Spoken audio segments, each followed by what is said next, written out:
Alabama folk singer is dead after she was attacked by a pair of coyotes. What is the monkey doing? Tell me what the monkey... He hit your face off! We actually have a trainer in the water with one of our whales. If I show weakness, if I retreat, I may be hurt, I may be killed. Baby Azaria Chamberlain was taken by a dingo back in 1980.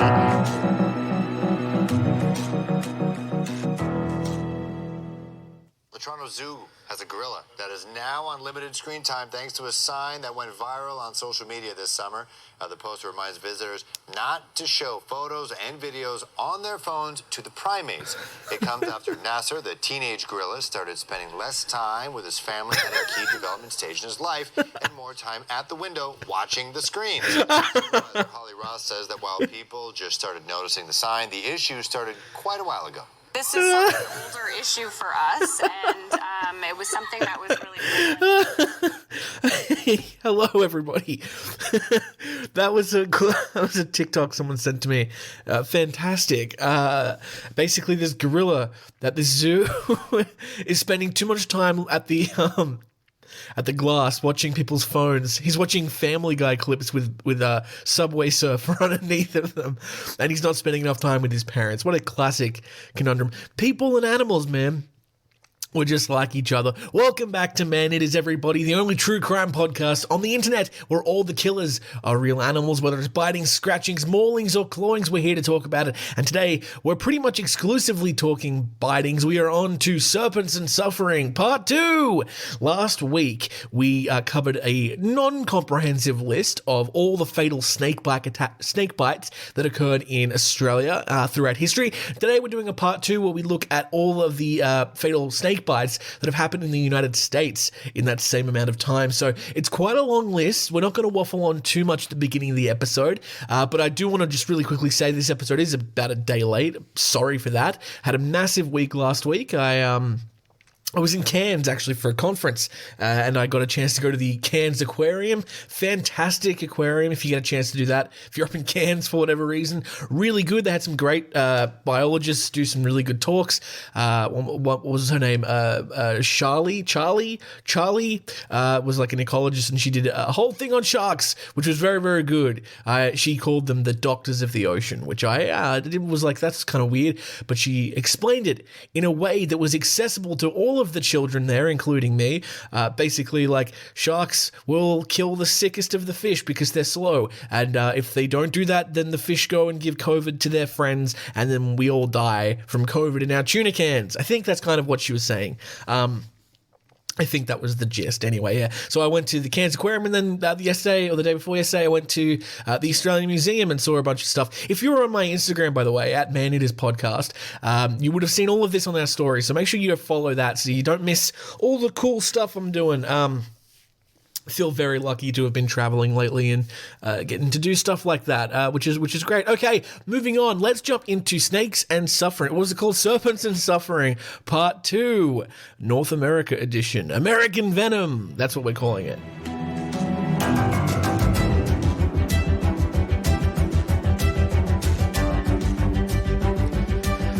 So, unlike Australia, how Australia has one sort of common ancestor for all of our snake species, so all of our snake species are quite related and also very highly venomous, the United States has a bunch of different snake species, about 30 species of venomous snakes, and that actually includes a number of species of rattlesnakes, about 23 of those, 3 species of coral snakes, 2 species of cottonmouth snakes, and at least 2 species of copperhead snakes. At least one species of venomous snake is found in every single state in the US except for Hawaii, Maine, Rhode Island, and Alaska. The timber rattlesnakes did used to live in Rhode Island and a small area of southern Maine. However, they've been exterminated from both states. Now, it is estimated that about 7,000 to 8,000 people each year in America die by receiving venomous snake bites in the United States. There's about 5 of those people who die each year. Though most of the fatal bites are attributed to rattlesnakes, the copperhead actually accounts for more snake bite incidents than any other venomous snake in North America. Rattlesnake bites, by comparison, are approximately 4 times as likely to result in death or via major side effects as a copperhead bite. Venomous snakes are distributed unevenly throughout the United States. The vast majority of snake bites do occur in warmer weather states. States like Florida and Texas have a wide variety and large population of venomous snakes. Bites from venomous snakes are extremely rare in the United States near the Canada-US border. Maine, for example, theoretically only has one species, which is the timber rattlesnake. It is rarely seen and only in the southern part of the state, and the species is likely exterminated in Maine, with the last sighting been in 1901. So this is a non-comprehensive list. There may be people who died who are not on this list, but it is quite exhaustive. So we're going to go from the very beginning. I'm going to try and keep this all in one episode if possible, so we may move through quite quickly. So I hope you're ready to sort of strap in and get ready for that. As always, the list does include links to sources. This often includes really great news articles. So if we find a story that's particularly interesting, we will focus in on that for a second. An example of that was last week with the Australian snake bite episode. There was a dude who, like, his wife and his handler had died, and then, like, he apparently ditched a bunch of his snakes on an island or something. That was really interesting. So we might do the same thing here. So we're going to go through as quickly as we can and be as exhaustive as we can. So we're starting. This list has a section for both the 18th and 19th century. So we're going to go through these. The first bite on the list actually occurred all the way back in 1790 on August 28th. It was a child around the age of 5 or 6, we're not sure, and it was a timber rattlesnake, and that is going to come up a lot. This child was bitten by a rattlesnake and died the next day in Hardwick, Massachusetts. The next person died was also in Massachusetts, an unknown person who died in 1791, also by a timber rattlesnake. This was the last fatal snake bite in the state of Massachusetts. Wow, so Massachusetts starts off the list strong, but does not reoccur apparently. That's interesting. Moving on, a Richardson, who was an infant son of a W.M. and Ella. This death occurred in 1796 in Richardson Cemetery in the town of Springport, New York. It was likely a Masugaya or a timber rattlesnake. Interesting. A person by the name of H.M. Pettigrew was 31 years old, died on August 15th, 1841 from a rattlesnake. Pettigrew died from a rattlesnake bite while clearing land in Fannin County, Texas. The next death was a woman named Maggie Lee. She died on October 24th, 1854 by a rattlesnake. She was the first child to die of a snake bite in Parker County in Texas. William A. Perrin was the next victim. He died in 1859. Perrin was killed by a timber rattlesnake in Stribling Springs in Augusta County, Virginia. 1973 was the next bite. Frederick Lewis Neiman, who was a man. Neiman died in Saline County in Texas from a rattlesnake bite. We do not know what kind of rattlesnake. Similarly, for the next few, we don't know what kind of rattlesnake it was, but it was a rattlesnake. A George Sides, a 6-year-old boy, died on the 30th of May in 1873. Sides died in Texas of a rattlesnake bite. James Aeneas Brennan, Aeneas Brennan was 2 years old when he passed away from a rattlesnake bite. Brennan died from a rattlesnake bite received while lying on a blanket in Texas. He died in July of 1882. Rebecca O. Andrews, approximately 28 years old. She was a female and she died around 1890. She died from a rattlesnake bite again in Kansas. And the final person to die in this section of the list, called the 18th and 19th century, was Belinda Rourke. Sadly, she was 6 years old. She died from a rattlesnake bite in June of 1891. Rourke died from a bite while playing near a pile of rocks near the family's ranch in Purgatory River Valley of southern Colorado. The child survived for a whole day after the bite, but then she died.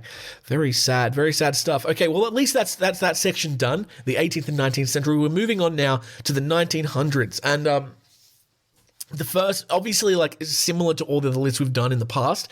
The closer we get to the modern day, the present day, the more information there is, because record keeping was better and journalism was better too. So there will be longer stories. So the first person to die, or at least the first person to be on the list from the 1900s, was Edward Cornstalk, who was 39 years old. He died in September, the 25th of September, 1900.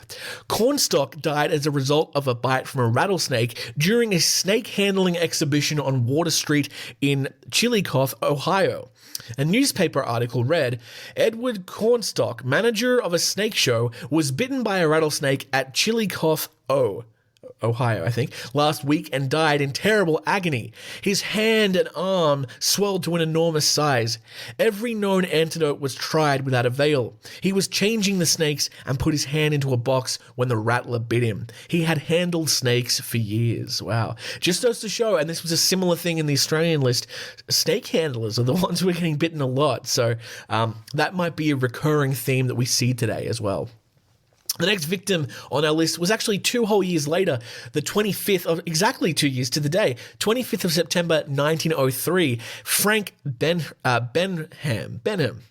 think that's how you'd say that, was 2 years old when he died. Benham died from a rattlesnake bite in Adams County, Colorado, 17 miles north of Deer Trail. We don't know the name of the next victim. It just says anonymous male, but we do know that he died in May of 1906 from an unknown kind of snake. A young man became seriously ill and died as a result of a snake bite while handling a snake during one of George Went Hensley's religious sermons in Barlow, Florida. Shortly after, the town of Barlow passed a law that banned snake handling. Well, there you go, Florida. That's smart. That's smart. I have a joke about gun control, but I'm not going to do it. I know you Americans don't like when us Australians get lippy about your weapons. Okay, Mary Bull. I'm going to tell you the joke because it kind of is a little bit random. I just said that. I was going to say one snake bite and they ban the snakes, but you can shoot a bunch of people in a strip club and it is what it is. It's not good. It's not good. Anyway, speaking of not good, Mary Bull was a 12-year-old girl and she died on July 9th of 1907 from a rattlesnake. Bull died from a rattlesnake bite in Shenandoah County, Virginia. The timber rattlesnake is the only species of rattlesnake in this region. There you go. Shenandoah. That's a beautiful name. The only reason I'm able to pronounce any of these names is because I hear them. You Americans are so lucky. All of your tiny little counties and towns, they've popped up in movies at least once that I've heard, so I know how to pronounce them. So if you're an Indian person or like European person or a Chinese person who like gets upset with me for mispronouncing your place names, just understand it's because they're not in movies. I learned from hearing. Shenandoah County, Virginia. Lovely. Okay, that was actually a very short section for the 1900s. Let's move to the 1910s. We have 4 victims on our list. Frank Stankiewicz. Oh, that can't be the name, surely. Stankiewicz. Yep, Stankiewicz. I'm going to say Stankiewicz. It sounds like it's like a German. Oh, Lithuanian. It's Lithuanian. Frank Stankiewicz, 57 years old, died from a rattlesnake on the 9th of July, 1910. Stankiewicz, a Lithuanian immigrant, trapped a rattlesnake while fishing near Nanticoke, Pennsylvania. When he attempted to pull off the rattles, the snake escaped and bit him twice. Stankiewicz, that's not what we do. You can't. That's okay. He kind of maybe deserved that one. He tried to rip the tail off the snake, and he was surprised that the snake bit him. Don't do that. Don't do that. I think that's the first thing in every first aid kit survival guide. If you do have a rattlesnake, don't attempt to rip the rattle off the snake, dickhead. The next victim, it's actually 2 victims. 2 of the Wilson children died in North Dakota on June 1913 from a prairie rattlesnake. The children were bitten and died while their family was sleeping on the North Dakota prairie. That's very sad. Also very sad is the next victim was only 4 years old. Helen Mooney died on September 23rd, 1915. Mooney died from a rattlesnake bite she received while playing with her friends near her house in Billings County, North Dakota. The prairie rattlesnake is the only venomous snake in North Dakota. Interesting. And finally, the last victim of the 1910s, a Gustav A. Link. Gustav A. Link, 51 years old, died on August 15th, 1917. Link was showing his pet timber rattlesnake to a group of University of Pittsburgh students in the taxidermy lab of Carnegie Museum. When putting the snake back into its cage, Link was bitten on his right index finger. Link was admitted to Mercy Hospital and treated. Herpetologist, which is a scientist who studies snakes, Raymond Ditmars sent anti-venom from New York by train in the custody of a Pullman porter. Anti-venom was administered 12 hours after the bite, but Link died 15 hours after the bite. There you go. He's one of the ones that could have made it. That's a bite. I mean, a bite anywhere sucks, but I think a bite on the finger or maybe the toe has got to be like the best place if you're going to get bitten by a rattlesnake, because you can really easily tourniquet that. You can't tourniquet the taint if you get bitten by the taint, or if you can't tourniquet the head. I don't think. Anyway, on to the 1920s. It's the roaring 20s. Yeah, see? It's an economic downturn. Oh, wait, that's our 20s. That's the 2020s. It's terrible. Was it both? Maybe it was both. Any hootie in the blowfish. We're talking about Jane Lancaster now, a 66-year-old woman who died on August 21st, 1921. I am noticing, right? A lot of these deaths, June, July, August, September, literally all of these deaths, October, there's one in October, so far have been in that. So maybe it could be, I'm going to theorize now, is in America, June, July, August, September, October, is that like is it really hot there? What? Because my seasons are reversed from your seasons in North America. Like right now, it's the it's like the 4th of September today, and now it's spring technically. Is it spring? I always remember it like this. You start off December, January, February for us is summer because it's really hot in Christmas, right? So February, and then March, April, May is autumn. Yeah, autumn. June, July, August is winter. So that would be your summer, yeah. Summer and spring, yeah, in America. That must be where it's really dangerous. Maybe because the snakes are more out and about because they're cold-blooded, so they have to be heated by the sun, or maybe because people are out and about more because it's hot. I don't know, but there you go. Interesting little thing I've sort of started to pick up. Anyway, yes, August 21st, 1921, Jane Lancaster died, probably from a timber rattlesnake. The bite occurred in Franklin Township at Snake Hollow. Good name, appropriate name, near the present day, how do you say this? Soto Trails State Forest, southeast of Chillicothe in Ohio, in Ross County. Chillicothe again. An article in the Chillicothe Gazette explained that it could not be confirmed whether the bite Lancaster received was from a copperhead or a rattlesnake. Given the severity of her wounds, it was more likely to be a timber rattlesnake. Interesting. Rebecca Nimmons, 19 years old, died in July of 1928 by a rattlesnake. Nimmons was killed by a rattlesnake in Pickens County, South Carolina. Maggie Collins, 33, was the next victim. She died on May 29th, 1929. Collins died from a rattlesnake bite while picking blackberries in Grady County, Georgia.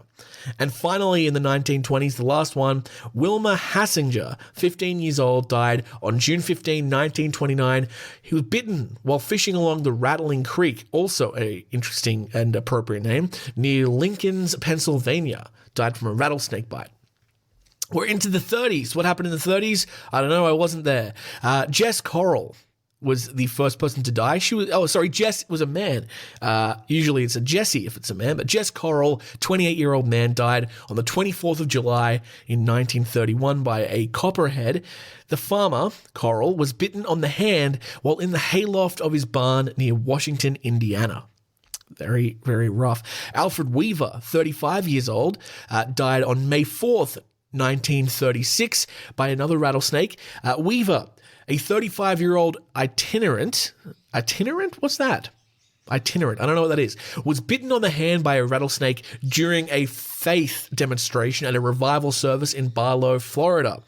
On May the 3rd, 1936, he died the next day. Isn't Barlow, Florida the place where that guy died in like the 1800s? And they banned it? Hold on. I swear to God, am I going crazy? I'm just scrolling back. Barlow, Florida. I'm pretty sure they said that they had banned them because of a bite in Barlow, Florida. Did I make that up? Yes, here. All the way back in the 1900s, the anonymous male. Young man became seriously ill, snake bite during George Went Henley's religious service in Barlow, Florida. Shortly after, the town of Barlow passed a law that banned snake handling. Well, there you go. 30 years later, it happened again. So maybe it wasn't outlawed, or maybe it was un-outlawed, whatever you call it. I don't know. America's interesting because you've got so many states and you have all these different state laws. I don't know how you keep up with what's illegal in one state and what's not in another. At least here, we've only got like 6 states and 2 territories, and the laws are pretty much similar. Don't fucking be a cunt is basically the whole law system in Australia. Anyway, our next, he died the next day after refusing medical treatment. That was Alfred Weaver in the 30s. The next victim, a Katie Adele Rode, who was 25 years old. She died on August 13th, 1936. Rode was bitten by a rattlesnake while walking down the steps of her home in St. George, South Carolina. She reportedly did not feel the strike initially, but after a family member noticed blood on her ankle, the rattlesnake was found coiled up near the steps. She was taken to a hospital in Somerville, South Carolina, but died approximately 15 hours after receiving the bite. That's interesting. There's a few cases of that where someone's been bitten by a snake and they haven't felt it. That's kind of one of my biggest fears is being bitten by a snake and not realizing it, and then dying, just vomiting and just feeling awful for ages and not knowing why. So luckily they found out why, but unfortunately she died before anything could be done. Okay, the next story, there's a fair chunk of information here, so let's see if this is an interesting story. Ace Hargrove, fucking great name, Ace. 64-year-old man, died on June 20th, 1937. Now, he died from either a rattlesnake, an eastern copperhead, or a cottonmouth. They don't know. The Columbia Record article states that Ace Hargrove, a farmer near Clio, South Carolina, was bitten by a rattlesnake while picking blackberries in a field near his home. The article, dated June 29, 1937, mentions that Hargrove initially thought he was stung by a wasp, but then saw the snake as it slithered away.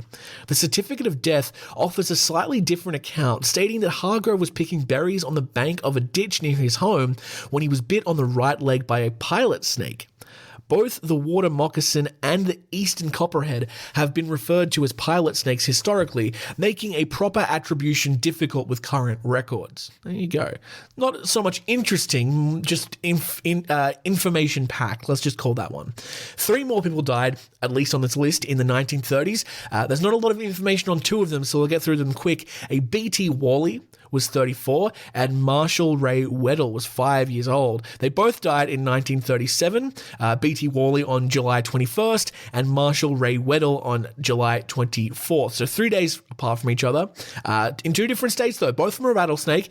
B.T. Wally was bitten while walking near Laurel in Mississippi, and Marshall Ray Weddell was bitten while playing near his home in Riggins, Idaho. Interesting.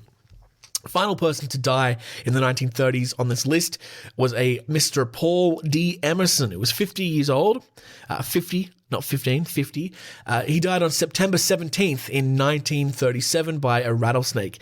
I called him Mr. Emerson. It's actually Dr. Emerson was a nationally known soil expert. Oh, I got excited for a second. I thought he'd be a doctor of something cool. He was a doctor of dirt.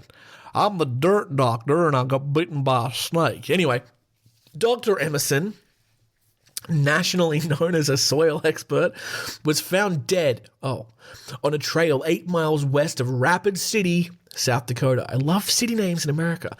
Bitten on the leg by a snake, Dr. Emerson had applied a tourniquet below the knee and made an incision over the wound with a razor blade before he died. Yeah, they tell you not to do that anymore. Tourniquet, cut the supply of poison off, but don't cut into yourself. Yeah, interesting. Are you guys ready for the 40s? Some shit was going down in the 40s across the world, but it didn't stop the snakes. The snakes, little interesting, snakes are apolitical. They don't care if Nazis are storming over Europe. They're still going to bite Americans on the ankles. Okay, so the first 2 people who died actually in the 40s, they were both 2 years old. The first one was Reba Ann Cooper, who was 2 and a girl, and she died on April 28th, 1940. The daughter of a rancher, Cooper was bitten by a rattlesnake on the ranch near Rock Springs, Texas. John Charles Goss, who was also 2, died a year later on June 23rd, 1941. He was bitten below the right knee while at a picnic near the city reservoir alongside the Willow Creek Highway in Bradford, Pennsylvania. A Mahel Coffey, 10-year-old female, was the next victim. She died on July 21st of 1941, bitten by a rattlesnake while picking berries near her home in Lenoir, North Carolina. The next few don't have a lot of information, so I will go through them quite fast. Dorothy Louise Key, aged 8, died on May 1st, 1942, bitten while walking in the woods near her home in Bradenton in Florida. Jerry Freer, 7 years old, died on the 22nd of June, 1943. Freer died from a rattlesnake bite in Lafayette County in Florida. And Henry Skelton, 18 years old, died in 1945. Skelton died from a snake bite during a religious service in Cleveland, Tennessee. The snake species was unknown. Religion, you won, okay? You won, you control the world, you don't need to have snakes in your services. I'm just going to say that. Lewis Ford was the next victim who died in September of 1945. Ford was bitten by a rattlesnake during a religious service, damn it, at a Dolly Pond church with signs following near Chattanooga, Tennessee. Jesus Christ. Hey, guys, what did I just say? I'm also scrolling up and I see the word reverend, so I'm not feeling great about the next one. The next victim was Anna Kirk, who was 26 years old. She died on September 4th, 1945. Again, from an unknown species of snake.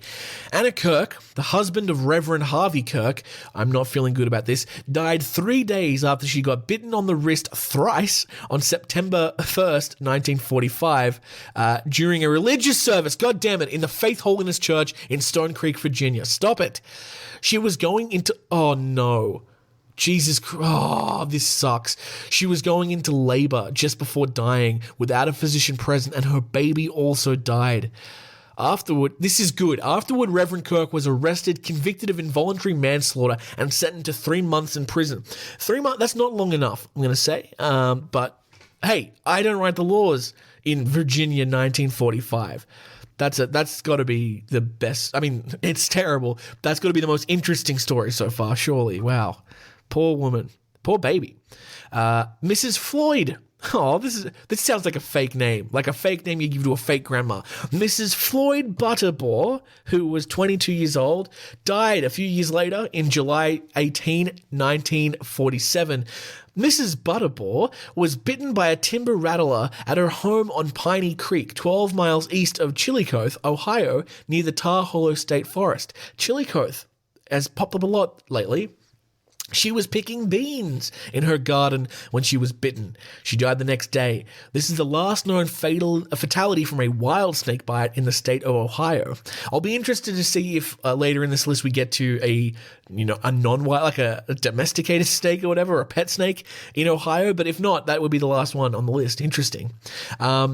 Grace Olive Wiley, 64 years old. She was the second last person to die in the 40s. She died, this was interesting, from an Indian cobra, which are not native to the Americas as far as I'm aware. Wiley, an experienced hepatologist, was known as the Queen of the Cobras for her work in the movie industry. Interesting. She was posing for a photograph with a juvenile cobra when she was bitten after a flashbulb startled the snake in Cypress, California. There you go. She also, Grace Olive Wiley has her own Wikipedia page. Let's open that up and have a look. Yeah, interesting. There's a photo of Grace holding a rattlesnake and a Gila monster. I like Gila monster. We're going to talk about those. She's known because she's the first person successfully to breed rattlesnakes in captivity. That's very interesting. Well, good for her. I'm not going to read everything. I'll just look at her legacy. Wiley described, that's a really long name. Rumor Bates Hunger 40, a species of water strider. That's a kind of bug. And is commemorated in the names of the Virgin Islands crested anole. It's a little lizard. It's cute. And the insect Cynocorixa wiley, a water boatman. Another bug. In 2006, the city of Long Beach opened Grace Park named after her. Interesting. On July 20th, this is a bit more information. On July 20th, 1984, Wiley invited journalist Daniel P. Mannix to photograph her collection. While she was posing with the venomous Indian cobra, the flash of the photographer's camera spooked the snake and it lunged. She restrained it, but she was bitten, and she requested to be taken to a hospital. Unfortunately, her only vial of Cobra antivenom from the Halfkind Institute was accidentally broken. Oh no. And the hospital had antivenom serums only for North American species of snakes. Wiley was pronounced dead less than 2 hours after being bitten. Although family and friends tried to preserve her collection, it was ultimately auctioned off, and the snake that killed Wiley was subsequently displayed at an Arizona roadshow attraction. Shortly before she died, Wiley's life story was adapted for a comic book, True Comics number 58 in 1947. What an interesting woman. There you go. There's a lot more information there about Grace Olive Wiley, but I'll let you guys have a read of that. Okay, and finally, the final person to die in the 40s, only person apart from Grace Olive Wiley to die in the 40s after her, Ben Paget, who was 26, was bitten on the left knee while cutting trees near Maxville, Florida on the 2nd of September, 1949. Died from a rattlesnake. Okay, we're into the 50s now. Let me just check how we're going for time if we need a little break. It's only been 30 minutes. You guys are doing great. Hang on in there. Let's go into the 50s. The war's over, folks. Baby boomers are coming. And they're going to ruin the economy for us, but not right now. Right now, it's great. Ruthie Craig. She was 50 years old when she died. This is July 15th of 1951. Ruthie Craig was bitten on the right forearm while handling a rattlesnake during a religious service in New Hope, Alabama. Oh my God, kill yourself. Okay, I have very little patience for people who die in religious services. Of all the places where you shouldn't be dying, a religious service really is one of them. It makes it feel kind of culty that people are dying in your church, I'll be honest. Okay, the next person who died was Nathaniel Atkins. This is interesting. He was bitten by a quote-unquote giant rattlesnake while cutting pulpwood along the Orlando Highway in Kissimmee, Florida on August 18th, 1951. Interesting. Ooh, the next person's got a very fancy name. Albert L. Thornton Sr. was 67 years old, died on July 31st, 1952. The certificate of death indicates the individual was bitten on July 30th, 1952 in Beaufort, South Carolina, while working on a farm. Thornton died the next day at Ridgeland SC Hospital. South Carolina, sorry, SC. I don't know your initials. What do you call them? What do you call when you shorten down your state to 2 letters? The initials? I can't remember. It doesn't matter. Karen Perry. Now, this is probably the youngest person so far on the list. Was 1 year old when she died. 15-month-year-old Perry was playing in the backyard of her home in Tujunga? Is that Tujunga? California? Tujunga? When she was bitten on the hand by a pencil-thin 18-inch long rattlesnake. That's very sad. Eloise Orr was 9 years old. She also died from a rattlesnake. 9-year-old Eloise Orr was bitten by a rattlesnake while at her home in Ridgeland, South Carolina, according to South Carolina death certificate records. The attending physician noted that they began treating Eloise at approximately 9 a.m., 1 hour after the bite occurred, and that she succumbed to the effects of the bite 10 hours later around 7 p.m. That's one thing that's always scared me about snakes is how quickly their venom acts on you. Like, you could be bitten and within hours you're gone. That's terrifying. Friedra Hochstar, 25 years old, died on March 6, 1955. She was a German immigrant to the United States, performing as Princess Naja at nightclubs in Baltimore and Maryland. She was bitten by 1 or 2 cobras she used in her performance. She died at St. Joseph's Hospital, where she had been hospitalized previously for earlier snake bites. Wow, okay. Friedra, come on. Princess Naja, very nice. George Wendt Hensley. Now, we talked about George Wendt Hensley ages ago because George Wendt Hensley, he has a Wikipedia page as well. Earlier on this list, one of the first people that died, I think, was during a service that this guy was holding. Let me just see if I can find it. Yes, interesting. Okay. Remember how before I was like, oh, wait, I thought they outlawed that in Florida. And we went back to the anonymous mail. Same guy, the anonymous young man who became seriously ill and died as a result of a snake bite while handling a snake during one of George Went Hensley's religious services. So 50 years after that, this guy must be old. 50 years after that, George Went Hensley died from a snake bite sustained while handling snakes during religious services in Florida. He has a Wikipedia page. Let's just open that up and see, because he sounds familiar. He was a Pentecostal minister, best known for popularizing the practice of snake handling. Yeah, well, at least 2 people died before he died, so he didn't do a great job. Let's see if there's any more info on his death. Death. In early July 1955, Hensley began a series of meetings near Alpha in Florida. He conducted the meetings without snakes for 3 weeks before procuring a 5-foot-long snake and bringing it to a Sunday afternoon service on July 24th. Several dozen people gathered at an abandoned blacksmith shop for the observance. During the service, Hensley loudly delivered a sermon on the topic of faith. He removed the snake from the lard can in which it was stored, wrapped it around his neck, and rubbed it on his face. He walked around the audience while preaching and then returned the snake to the can. As he placed the snake into the can, it bit him on the wrist. After a few minutes, Hensley became visibly ill, experiencing severe pain, a discolored arm, and hematitis. A vomiting of blood is what that means, vomiting of blood. He refused medical attention, although he remained in pain. What a genius. And was urged to seek both medical treatment from both congregants and the Calhoun County Sheriff. One eyewitness claimed that Hensley attributed his suffering to the congregation's lack of faith. Oh, what a dick. Although his wife Sally stated that she believed it was the will of God. I'm dying. Oh, what's going on? Oh, I think it's God. I think God hates you. Hensley died early the next morning. Calhoun County Judge Hannah Gaskin ruled his death a suicide. Wow. That's so fucking interesting. Wow. Yeah. You know what? That almost is a suicide. If you get bitten by a snake and you refuse medical treatment, and it's a snake that you picked up and carried around and rubbed on your face, yeah, that kind of is a bit of a suicide. That's crazy. Wow. Hensley's relatives traveled from Tennessee to Florida for his funeral, at which a country music band played. He was buried 2 days after his death at a cemetery 2 miles away from the blacksmith shop where he was bitten. After the funeral, some of the congregants met and declared their intention to continue handling snakes. Oh, for fuck's sake.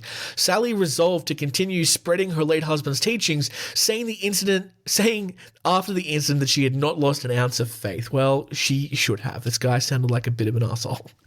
All right. I mean, 2 people died from him, like, in this list already, and he's still doing it. I don't like to say this, but I'm glad he died. Fuck that guy. Whatever. I don't care. Come at me. I don't give a shit. Okay. Ugh, I've got to move on from that one with something else. Anna Marie Yost died on August 29th, 1955. She was 46 years old. Anna Marie Yost was bitten on the arm while handling a rattlesnake during a religious... Oh, God, I can't do this anymore. During a religious service at Savannah, Tennessee, on August 29th, 1955. Her brother, Mansell Covington, a well-known snake handler, was bitten on both hands during the same service, but he survived. The event is recounted in writer Dennis Covington's 1995 book, Salvation on Sand Mountain. Okay. One thing that we have to just notice now that we're like over 50 years into the list. In Australia, I can't remember any of the bites being from a religious service. Now, there were a lot of bites that happened because people were snake handlers. They were, working in sideshows and zoos and all that kind of stuff, and they got bitten by their own snakes. But there were no religious services where people got bitten by snakes in Australia. And I think that's a really good depiction of the differences between Australian culture and American culture. Now, American culture, we know it's very Christian to a detriment, I would say. Australia also, I think non-religiosity is probably the biggest thing in the census. But after that, Christianity is still the biggest religion in the country. But we're not that weird about it. Don't pick up a snake in church. There's no reason to have a snake in church. I thought that Christians thought snakes were evil, so why are you bringing them into churches? It doesn't make a lot of sense. So, yeah, every time someone dies from a snake bite in church, I'm going to get really mad. I'm going to get pissed off. I already am. I get less mad at the ones who have snakes inside shows because at least they're like circus performers. They're like quote unquote freaks. Okay, they're not normalizing it. They're like, yeah, it's a weird thing to do. Look at me, I have snakes. Don't have your goddamn priest do it. Anyway, all right.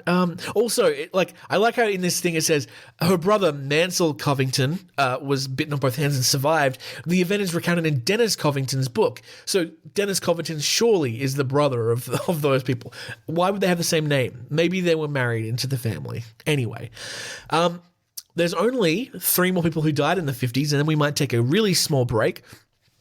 Carl P. Schmidt, who was 67 years old. Sorry, I love saying 69 so much, it's like a reflex.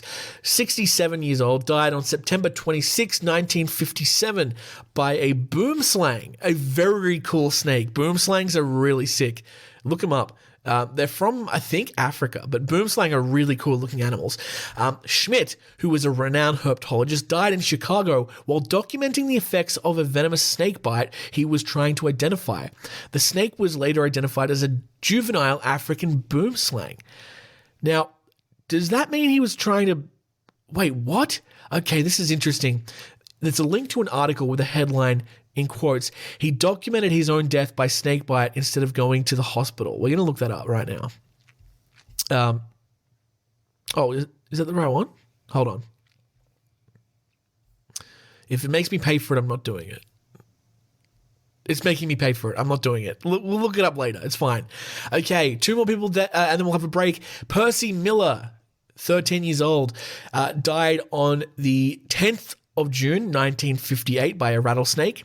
Miller, who was a 13-year-old boy from Bluffton, South Carolina, was reportedly bitten by a rattlesnake around June 4th, 1958, and then succumbed to the effects of the bite 6 days later at nearby Ridgeland, South Carolina hospital, according to a South Carolina death certificate. He gives the number of the certificate. I don't think I need to read that out. And finally, a David P. Henson, 74 years old, died from a rattlesnake bite on July 26, 1959, and I can see, god damn it, his name is Reverend Henson. It would just be so fitting to cap off this first part of the episode with this. Let's see. Reverend Henson, described as an elderly minister in the Free Holiness Church, was bitten on the hand while handling a rattlesnake during a religious service in Robin Wood, Alabama. Oh, wow. God damn it. Relatives report that he had been handling snakes for more than 30 years and that he had survived several bites during that time.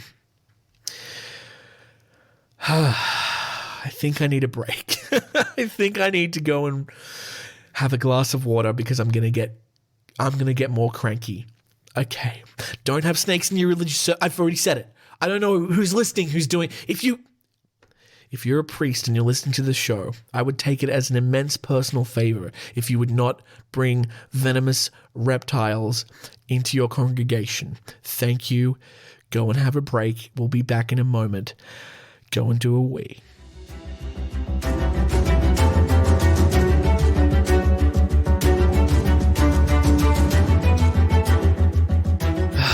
Okay, I'm back. I've calmed off. If we have any more of these religious service people that get killed, I won't make such a big deal out of it. Let's move on to the 60s, guys. 60s, I think that's when everyone started taking drugs, and it was great. That's my understanding of the 60s. First person to die in the 1960s was Jimmy Cornell, who was a 14-year-old boy. He died on March 15th in 1961. Now, he died from, and I think this is the first time we've had this on the list, an eastern diamondback rattlesnake. And I'm pretty sure I saw a diamond rattlesnake at the museum the other day. And they're very cool looking animals. They're very angry, though. Got an angry looking face. Jimmy was bitten on the hand by a diamondback rattlesnake while reaching into a gopher hole in Fort Myers, Florida. What an innocent time it used to be. On March 11th, 1961, he died 4 days later. Columbia Gay Hagerman sorry, I'm so immature. I'm sorry. I shouldn't laugh at the middle name, Gay. Gay. Okay, sorry. Columbia Gay Hagerman, a 22-year-old female, died on September. Was bitten on September. No, it was died. Sorry, she died September 28th, 1961. Hagerman was bitten on the right thumb during her first snake handling at a church service in Jolo, West Virginia. Hooray!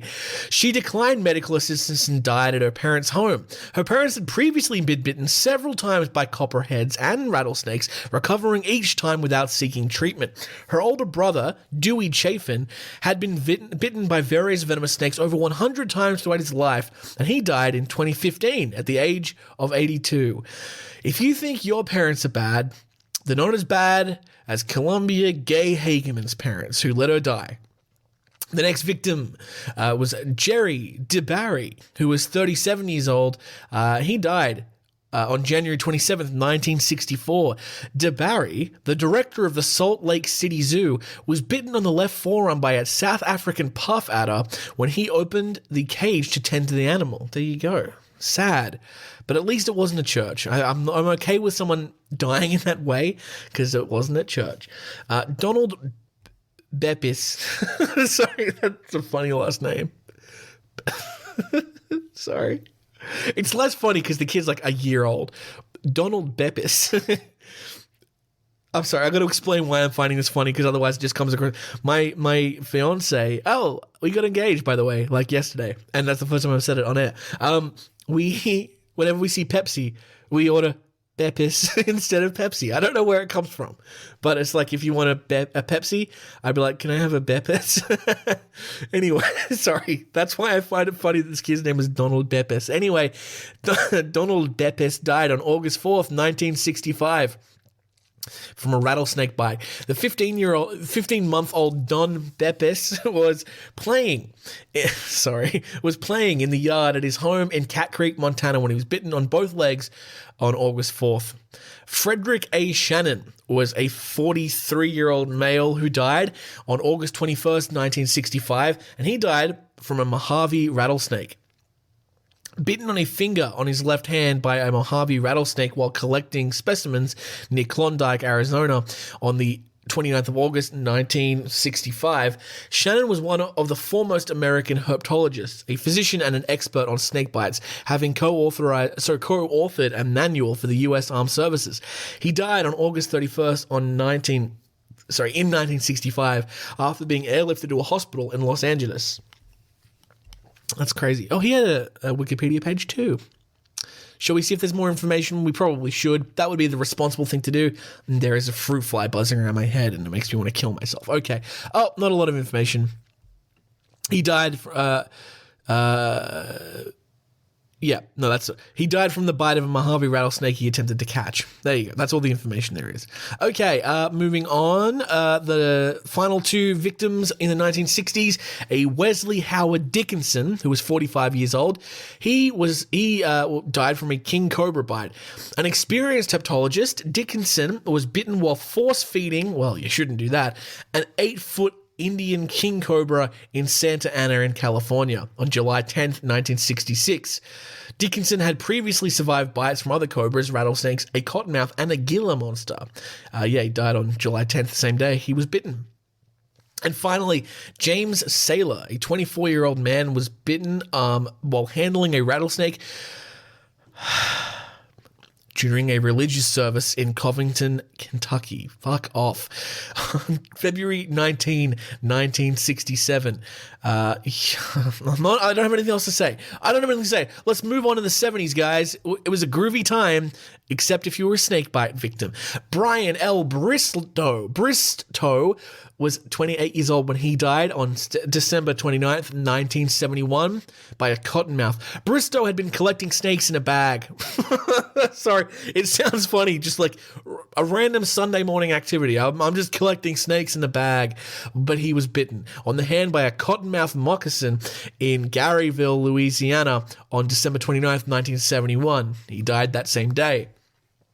Susan Mary Gaburi was 34 years old when she died while driving near St. Augustine, Florida. Oh, this is fucked. I hate this. While driving near St. Augustine in Florida, Gaburi had stopped to relieve herself in the bushes beside the road. Thinking she had been pricked by a spiny plant, possibly the Spanish bayonet, she went to the emergency room where she was treated for an allergic reaction and released. She returned home and was found dead the next morning. A snake expert determined from the size of the bite that Galbury had likely been bitten by a diamondback rattler. That's don't cop a slash in the bushes, ladies. It's dangerous. A Beulah Buckland was the next victim. She was 59 years old. Buckland of Charleston, West Virginia, was bitten while handling a snake during a religious service. Yay! Our favorite in Frazier's Bottom, West Virginia, on September 16th, 1972. She died 8 days later. A Gordon D. Ball died. Ball was presumably bitten by a snake, possibly a Massagunya. What is that? That's come up a few times. It's a rattlesnake species found in central and eastern North America from southeast Ontario. Interesting. While traveling alone through the Bergen-Byron swamp on a picture-taking expedition, this is sad. A 5-day police search recovered Ball's body from a small clearing near War Boys Road on the swamp's northern perimeter. An autopsy report listed snakebite as the presumptive cause of death. He died on August 5th, 1973. Shirley Wages, 72 years old, died in October of 1973 from a rattlesnake. Wages was bitten by a rattlesnake during a religious service in the Pentecostal Holiness Church near London, Kentucky. He died from the bite nearly 8 hours later at his home. Very good. Very good. No feelings about that. Richard Lee Williams, 33 years old, died on April 2nd, 1974. Sorry, I should say Reverend Williams. Oh, of course, Reverend Williams of Columbus, Ohio, was bitten while handling a snake during a religious service in Switzer, West Virginia. Switzer. I don't think it would be Switzer. Switzer, West Virginia, on April 4th, 1974. Hopefully the next one's not a religious service. Curtis Mount, 61. Years old, died on May 19th from a rattlesnake bite. Mounts was bitten on the right arm while handling a snake during a religious... What? Too many. Okay. Religious service in Ben's Run, West Virginia on May 16th. He died 3 days later. Okay. And finally, the final death in the 70s, Gregory Lee Hall, aged 3 years old, died on May 31st, 1976. Was bitten on the right hand by a copperhead he picked up while playing near his home in Jacksonville, Alabama on May 31st, 1976. He was not playing in a church. He was just playing. Okay. On to the 80s, guys. The 80s. It's the age of Wall Street or something. I don't know much about the 80s in America. I don't know. Greed was good. Something about that. I'm not sure. A Mr. John Holbrook... I said Mr. so confidently, and then I looked over. A Reverend John Holbrook, you know where this is going, who was 38 years old, died in August of 1982. Reverend Holbrook was bitten while handling a rattlesnake during a religious service at Oceana, West Virginia. Holbrook repeatedly refused medical assistance because his religion did not permit it. Hey, man, sick religion. Don't want to be offensive to anyone, but if your religion permits medical assistance, maybe pick a better religion. I don't know. There's heaps of good religions in the world. I don't have any of them. I just do what I want to do. But yeah, if you, I don't want to harp on it. I don't want to be mean to folks, but that's just dumb. Okay, whatever. The next person's name was Mac Ray Wolford, actually. Wolford was bitten on the arm by a timber rattlesnake during... You guys getting bored of this? I am. During a religious service at the Lord Jesus Temple in Mile Branch near Laga, West Virginia. Wolford did not initially seek medical treatment. An ambulance was summoned 8 hours after Wolford was bitten, but he died during transport to Stevens Clinic in Welch, West Virginia. Wolford's son, Mark Wolford, died in 2012 under similar circumstances. Just going to power on through because I'm going to get mad again. Richard Barrett, 50 years old, died in 1984 in July. Richard Barrett was bitten by a rattlesnake while handling 5 venomous snakes during a religious service at Wade's Chapel in Cartersville, Georgia.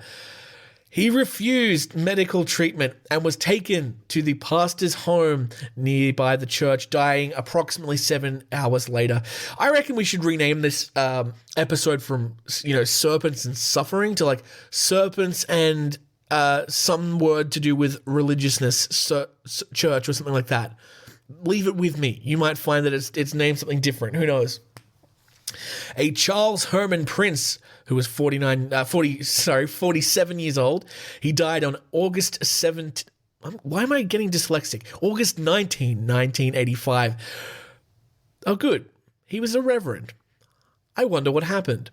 Reverend Charles Prince of Cannon, North Carolina, was bitten multiple times by a snake while trying to save a small child from a snake bite. Just kidding. It was during a religious service at the Apostolic Church of God near Greenville, Tennessee. He also drank strychnine during the religious service. Pretty sure you don't do that. He refused medical treatment and died 36 hours later. Good. Shirley, I'm getting blunt now because this is so preventable. Okay. I'm just browsing upwards. There is no respite from the religious services, so let's just keep going and hold our hands virtually together while we get through this. Shirley McCleary, 38 years old, February 13th, 1986 was the date of her death. Shirley McCleary of Toledo, Ohio, died 7 hours after being bitten multiple times by an eastern diamondback rattlesnake during a religious service for her uncle's funeral in Baxter, Kentucky. She did not seek medical treatment as the other church members were praying to perform a faith-healing attempt on her. Yeah, that's just as good. That's just as good. I don't need an MRI and anti-venom. I just need fucking Mrs. Brown to just think hard enough about it and I'll be better. You can be religious and be smart. Lots of people do it. You can do it. I know lots of religious people who are very, very clever and very smart and have good common sense. It's possible. I don't know what was happening in America from the 1900s to the 1980s and probably closer to the modern day. I really thought that the closer we got to the present day, the less this would be happening. But no, I am gobsmacked. I am shocked. The one thing I'm taking away from this episode is that 90% of the deaths from snakes in America could have been prevented because by not going to church. Okay, sorry. All right. Glenn R. Alexander was a 29-year-old man, died on March 25th, 1987. Alexander was bitten during the 23rd annual Brownwood Rattlesnake Roundup in Brownwood, Texas, on March 21st and died 4 days later. Oh, the one thing that could be dumber than getting bitten in church. Bitten in the Brownwood Rattlesnake Roundup. At least you know what you're getting into there, I guess. Finally, 1989, August 19th, that's the date of the last death in the 80s. A man named Curtis Davidson was killed. Davidson was bitten on the top of his right hand as he transferred a 6-foot rattlesnake from one cage to another in Silver Springs Nature Park near Ocala, Florida. Look, okay, I don't want anyone dying, but I just feel like it makes more sense. It's okay. Like, I can forgive if you work in a reptile park or a nature park and you're transferring snakes and you get bitten, then yeah, like that could happen. That's not that preventable, right? I'm sure there's practices in place to stop that from happening. But like, you're just going to church. Okay, all right, sorry. If there are any religious people who listen to the show, like, good, I'm glad. I respect you. You should be allowed to do that. I just hope that you understand how ridiculous and dumb this is, okay? And that you understand my frustration at the preventable deaths that have occurred all throughout history. How did I not know about this? How come no one told me this? This is crazy. Okay. Whew, all right. Into the 90s, when I was born. Back in the 90s, I got the fly. No, I didn't. Yes, I did. I got the fly that was buzzing around in my head. Got him. Ew, he's on my hand. Okay. The first death in the 90s occurred in 1991 on the 13th of July. The person's name was Jimmy Ray Williams Jr., which is a great name. Jimmy Ray Williams Jr., a resident of Spring Creek, North Carolina, died after being bitten by a timber rattlesnake during a religious service in the House of Prayer in Jesus' name in Morristown, Tennessee. His father died in 1973 after drinking strychnine during a religious service in the nearby Carson Springs Holiness Church in Jesus' name. Good. Okay, let's move on. Nothing new to say. Ray Johnston, not Ray William Johnston, just Ray Johnston, 52 years old, died on December 2nd, 1991. Johnston, a resident of Galax, that sounds like a cosmic giant creature that's going to kill us all. Galactus, in Galax, Virginia, was bitten twice on his left wrist by a timber rattlesnake in, drumroll please, the Church of the Lord Jesus in Yolo, West Virginia.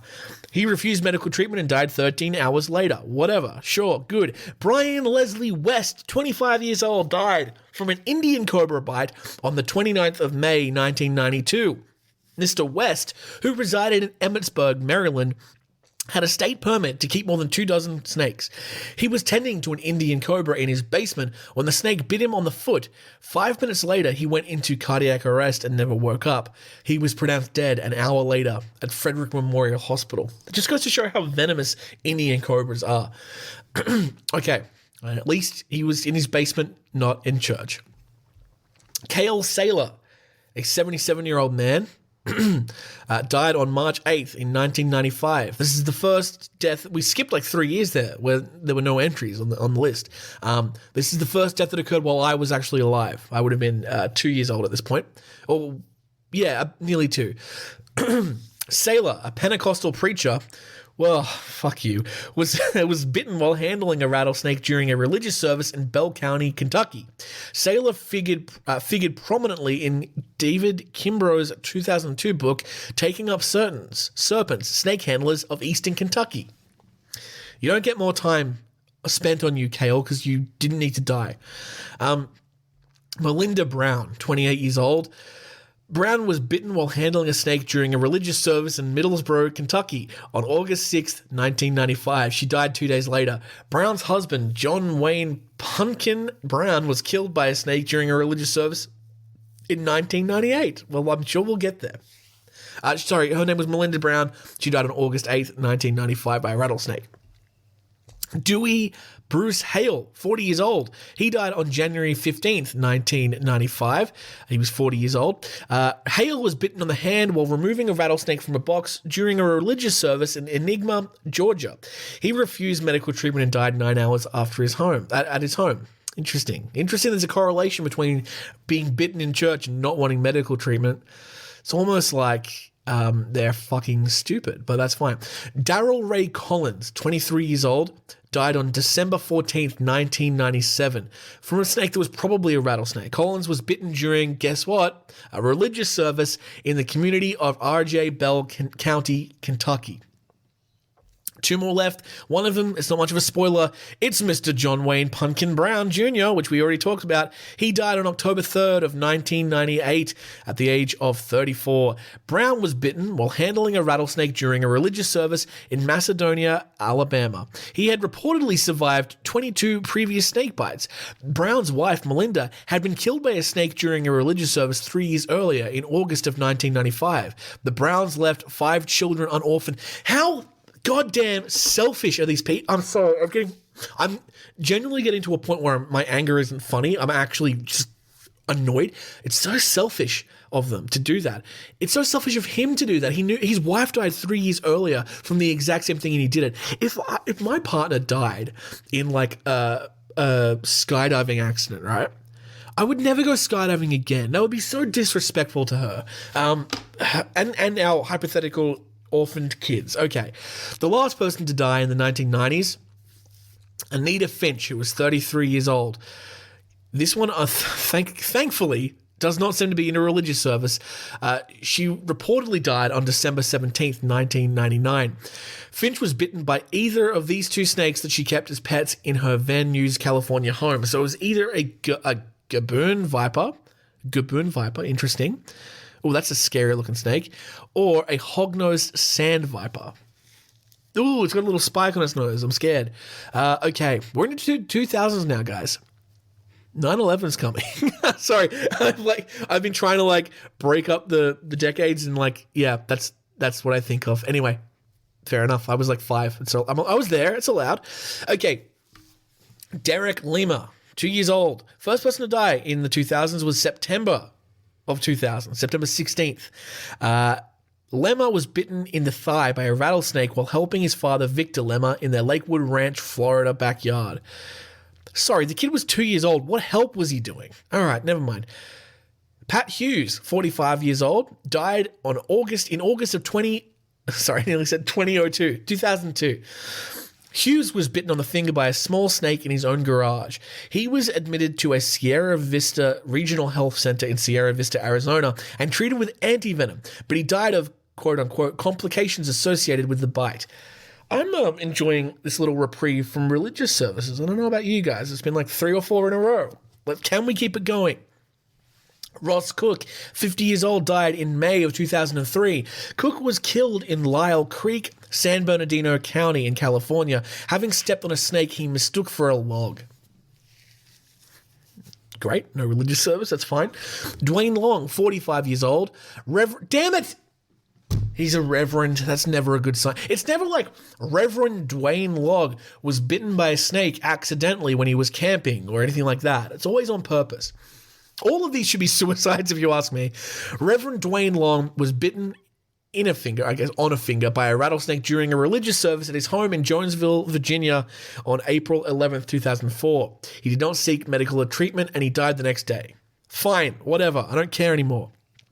Trent Lepret, 31 years old. He died on June 20th of 2004.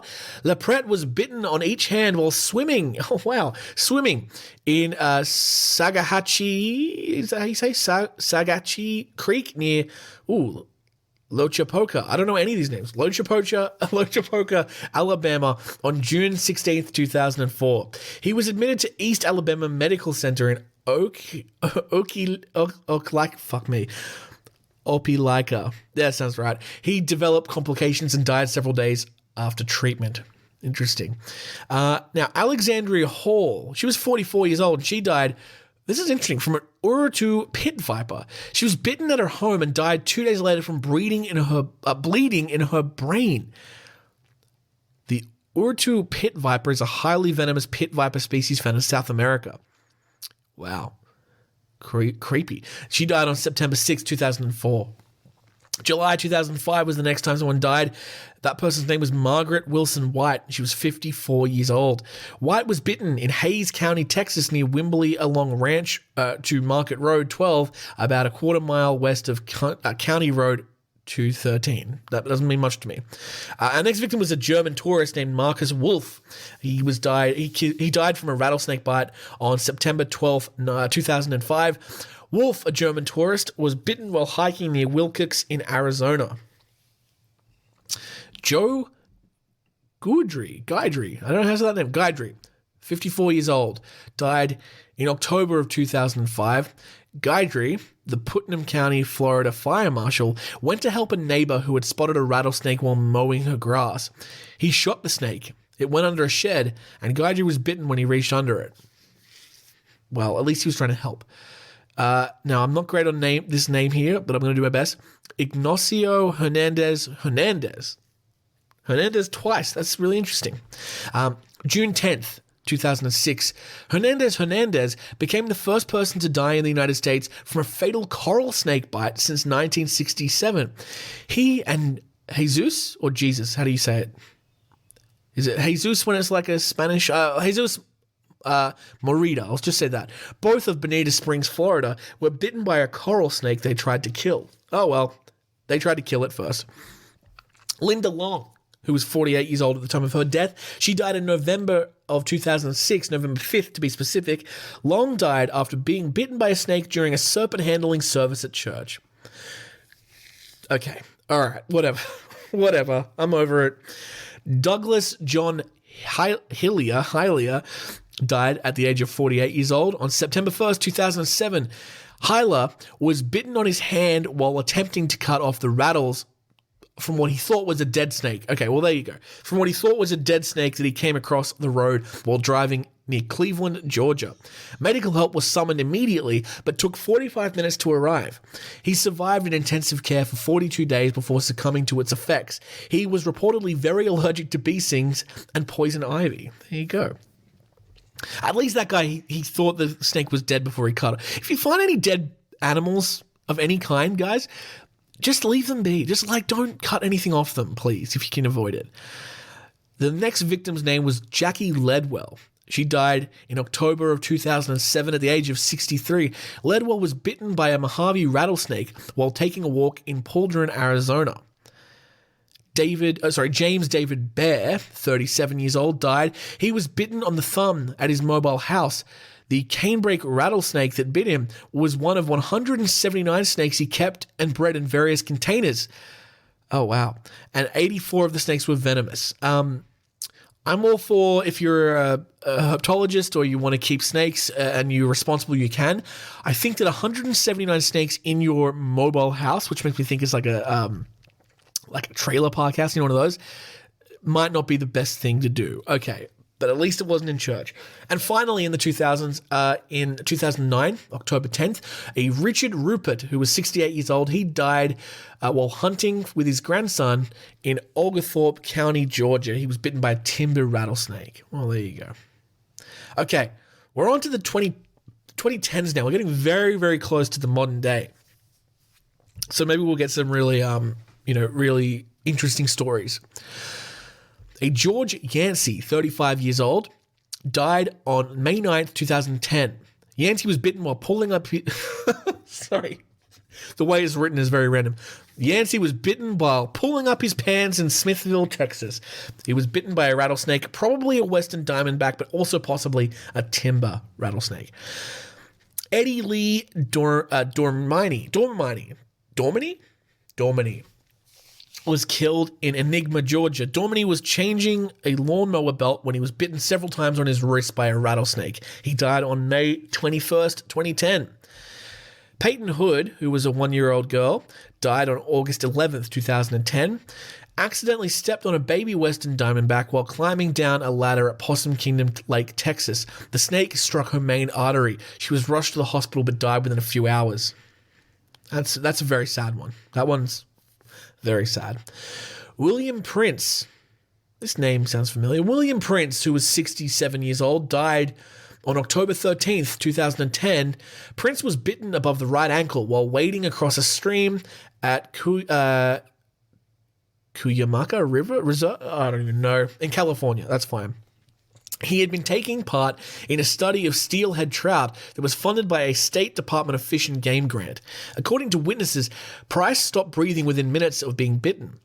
The bite marks on his foot were reportedly 1.5 inches across. Prince was airlifted to Palama Medical Center, but he died later. Wade Westbrook, who was 26 years old, he died from a bite from a copperhead snake. Westbrook was bitten just above the right elbow while handling a copperhead. He had been attempting to determine the snake's sex. Hey man, it doesn't matter. The snake's sex, it's fine. Why do you have to look at that? It's weird. According to witnesses, he tried to extract the venom with a tool after he was bitten. He then began coughing and vomiting blood before he collapsed. Westbrook was pronounced dead on arrival at Erlanger Hospital in Chattanooga, Tennessee. The cause of death was determined to be anaphylactic shock as a result of a snake bite. Westbrook had been previously bitten by a copperhead, which may have made him hypersensitive to the snake's venom. He died on January 29th, 2011. A Mr. Mark Shaw died on April 5th, 2011. He was 47 years old. Shaw was bitten by a rattlesnake he was trying to kill in Bastrop County in Texas. Probably by a rattlesnake who was a western diamondback, but also possibly a timber. This is interesting, this one. A black mamba. This has not been on the list. Alida Stacy was found dead in her home in Putnam County, New York. She illegally kept numerous venomous snakes in her home, one of which was the deadly black mamba. She died at the age of 56 in June of 2011. Now, Mark Randall Wolford. He was killed by a timber rattlesnake. Wolford was bitten on the thigh while handling a timber rattlesnake as part of an outdoor religious service at Panther State Forest in McDowell County, West Virginia. Wolford did not initially seek medical treatment for his injury, surprise, surprise, but he was taken to Bluefield Regional Medical Center where his condition began to deteriorate some 8 hours later. Wolford was a pastor and often handled his pet snake during church services. Wolford's father, Mac Wolford, died in 1983 under similar circumstances. I thought that sounded familiar. There you go. He died in 2012. Terry Brown also died in 2012 in July at the age of 50. Brown died of a heart attack one day after he was bitten by a copperhead snake while camping on the Current River in Missouri. The coroner's office listed the cause of death as a heart attack, with a snake bite being a contributing factor. Witnesses told investigators that Brown had seen a snake in one of the tents and was trying to remove it when the snake bit him on the right thumb. Yeah, got to be careful when camping. It's one of my biggest fears, being bitten while you're camping out in the wilderness, but better than dying in church. Okay. Jack Redmond was a 70-year-old man when he died. He was likely killed by one of the 24 venomous snakes he kept in his home in Chesterfield, Virginia. We don't know what type of snake killed him. There was too many options, I guess. October 2nd, 2012 was when he died. Ernest Birch was 80 years old when he died on July 2nd, 2013. Birch found the snake at his garage in Armuchee, Georgia. Not wanting to kill it, he tried to move it with a broom but lost his balance, fell on top of the snake, and was bitten on his left arm. He was rushed to hospital and received 8 vials of antivenom but died 30 hours later regardless. Damn. It's a timber rattlesnake that time. Now, the next victim, for some reason there's no information about this, just says they were killed in Salem, Alabama by a rattlesnake on September 20th, 2013. His name was Daniel Frank Mitchell, and he died at the age of 53 years old. Now, Jamie Coots. First thing I'm noticing here is Jamie Coots has got a Wikipedia page. Oh, you know why? Because he was a Pentecostal pastor in Kentucky who was featured in the National Geographic Channel reality TV show Snake Salvation. Salvation, that could be the name of the title. Serpents and Salvation, there you go, let's do that. Which documents the lives of people who practice snake handling. He died of a rattlesnake bite during service. There you go, that's what his page says. Coots was bitten on the right hand during a service at his Full Gospel Tabernacle in Jesus' name in Middlesboro, Kentucky. After the bite, Coots dropped the snakes, but then picked them back up and continued the ceremony. Later, he was driven to his home. When paramedics arrived, his relatives refused medical treatment for him, saying it was inconsistent with his religion. He died at home. Dumb as shit. Okay, whatever. Braden Bullard, 4 years old, died on June 20th, 2014. Bitten while planting. I thought it said playing watermelons, like a bongo or something. Bitten while planting watermelons in his backyard in Bryceville, Florida. He was rushed to hospital but died 2 weeks later. On July 8th, 2014, so only a few weeks later, Timothy Levins, who was 52 years old, he died from a copperhead snake while camping at Sam A. Baker State Park in Missouri. Levins walked outside, saw a snake, and brought it to his son's attention. When he picked it up, the snake bit him. Well, probably shouldn't have picked it up then. Levins walked back into the cabin, washed his hand at the kitchen sink, and sat down on the couch. When he became sick, someone from a neighboring cabin came over to help and performed CPR. Levins was pronounced dead at an area hospital. Yeah, again, don't pick up the snake. Just look at it. Try to scare it away if you need to, but just don't pick it up. That's very stupid. David Giles, or Giles, I'm not sure. He died on May 20th, 2015 by a snake. We don't know what kind of snake, but it was likely a rattlesnake. Now, Giles of Watkinsville, Georgia, was bitten while he was alone in his Arnoldsville, Georgia house. He normally carried a snake bite kit. Oh, sorry, he wasn't in his house. Sorry, he was walking. He normally carried a snake bite kit, but did not have it with him this time. He drove to a nearby house to seek help, but collapsed and died. There you go.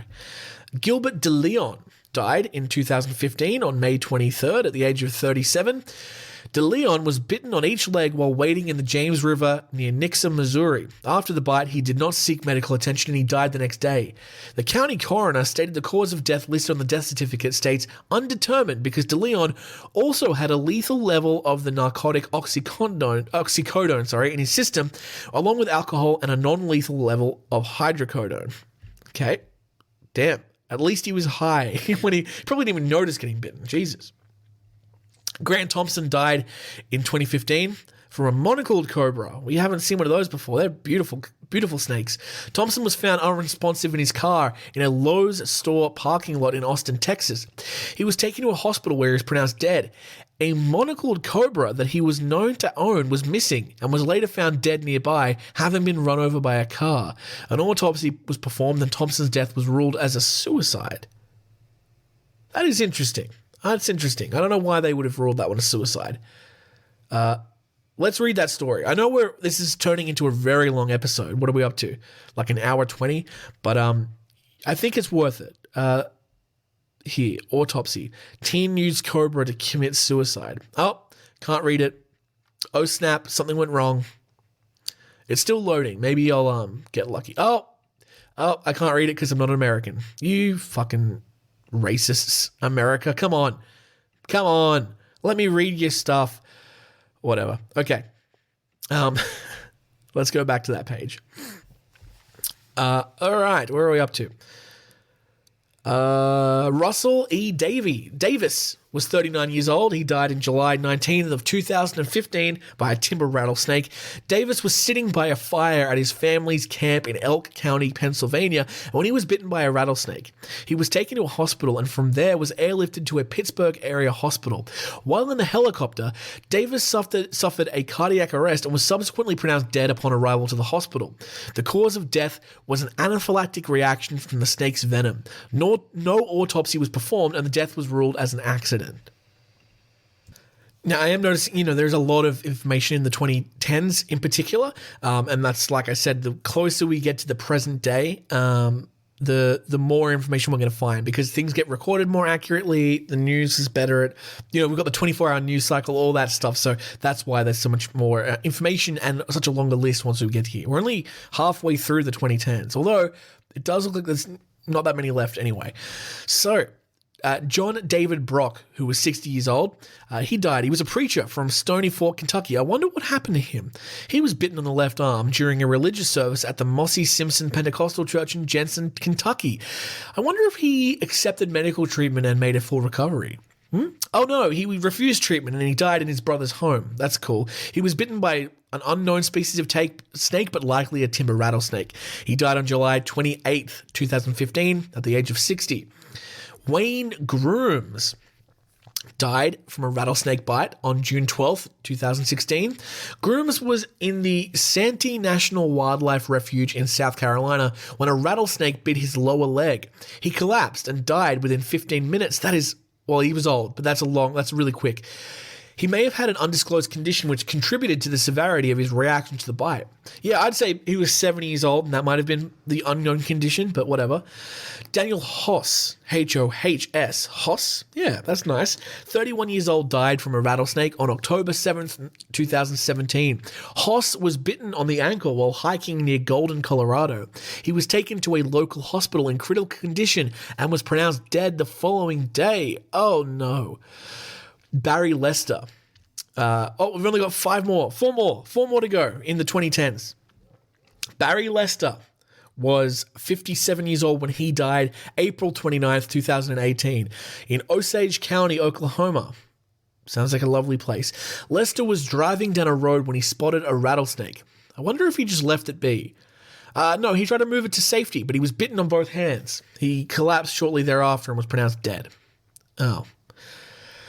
The saddest ones are when they try to help. When they're trying to help a friend or they're trying to help the animal. But like with snakes, guys, just leave them be. If they get hit by a car, it's sad, but it's more sad if you get bit and die. And the snake probably gets killed anyway.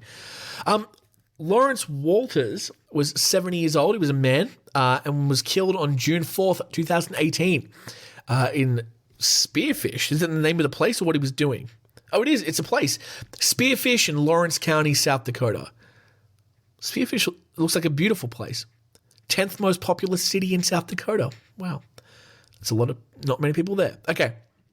Walters was playing golf on the Elkhorn Ridge Golf Course in Spearfish. He was looking for a ball in tall grass when he was bitten on the ankle. He was rushed back to the clubhouse in a cart where another employee performed CPR until an ambulance arrived, but was pronounced dead at Spearfish Hospital. That's sad. Two more. A man named Oliver Chum Baker. Chum is the middle, like the nickname in the middle. Chum Baker was 52. in Winston County, Alabama. Baker was at his home near Lewis Smith Lake when he was bitten by a copperhead snake and lost consciousness within 2 minutes. CPR was performed and he was later taken to a local hospital in critical condition. Baker was airlifted to Huntsville Hospital where he died on the 27th of May. He was killed by a copperhead snake at the age of 52.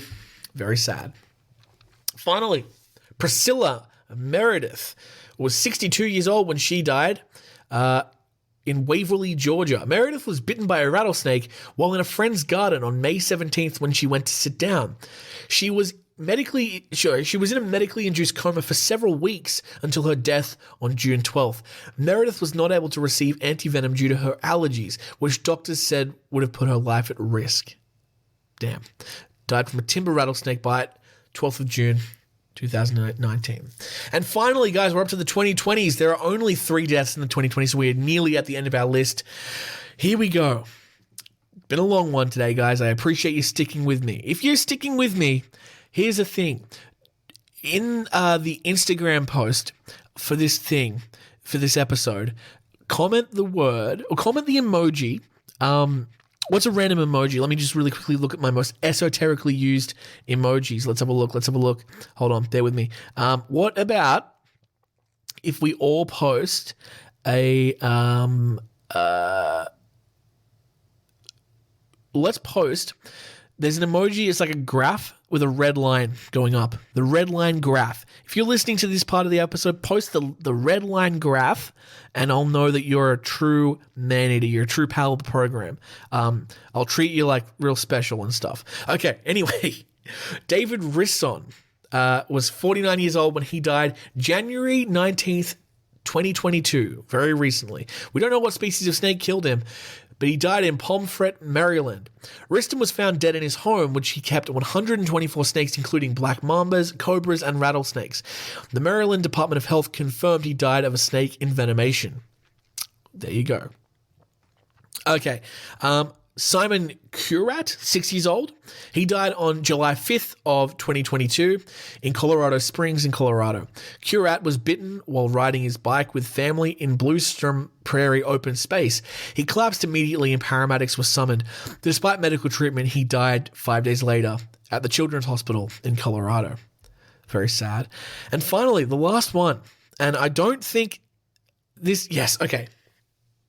I was very nervous that this would be about a pastor or someone in a congregation dying, but no, it is another thing we've come to learn from the list, come to expect. William H. Marty Martin was 80 years old. He died on August 3rd, 2022, so about a year ago, actually, just over a year ago, by a timber rattlesnake. He died in Harpers Ferry, West Virginia. Now, Martin, who was a respected snake researcher, was bitten by a captive snake at his home. And there you have it, everybody. My God, that was a long episode. That is every single fatal snake bite on record in not North America, in the United States. In North America, it will be way bigger because of Mexico and Canada. I imagine there's a lot of snake bites in Mexico and Canada too, because there are quite temperate places there. What have we learned today?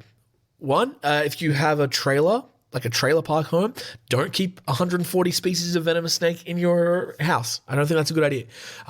2, if you're a snake handler at a zoo or a reptile park, wear gloves. I don't know. And 3, if you have a church or you go to church, don't bring any snakes in there. You don't need them. You don't need snakes. Here's my question. If God is so great, why do you need to prove it with a snake? Anyway, that's more of a philosophical question than we're used to. The episode has gone very, very long, so we're going to wrap it up. Thank you so much for listening to this series, including the episode last week, Australian Venom, or the Australian Deadly Snake Bites. Not one religious snake bite in there, but today, lots of them. I really appreciate you being here, especially sticking out these longer episodes. I really, really do appreciate it. If you would like to support the show, of course, we have a Patreon you can go and subscribe to. We have a great little community over there, and you can get some good stuff in return. I'm thinking about getting some merch soon, which will be available for people on Patreon. So it's patreon.com/maneaters. Go there, have a little look. You don't have to subscribe, but do me a favor and just have a look and see if it might be something you'd be interested in doing. And if not, tell me why. What can I do to make you give me money? That's the question. Of course, we have all the social media that you're used to, Instagram and Facebook, all the stuff. You've got an email that you can send stuff to. please do that because I love talking to you. It's really nice having people send me questions and suggestions for stories and stuff like that. And yeah, today's episode went way too long, so there's no scratch of the day, no beastly biography, but we'll get back to that next week. Of course, the email if you want to reach me is maneaterspod@gmail.com. You don't have to have anything to reach me about. You can just say hi. I always appreciate an email from a fan. That's a nice thing to say. Facebook.com/maneaterspod, Instagram @maneaterspodcast, or @JimothyChaps. You can reach me there. As I said at the beginning of the episode, lots of great stuff going up on the Instagram, so do that. Thank you to everyone who, I guess, in my personal life, congratulated me and Celia on our engagement. That was really lovely. We're very, very happy, which is nice. And we spent the day we got engaged, we spent at the museum and looked at all the animals, and it was lovely. Have a fantastic week, everybody. Stay safe out there, please. If you go to church, don't pick up any snakes. Please, if you're near the bushes, just be careful. Because as we've learned, everyone, it is a jungle out there.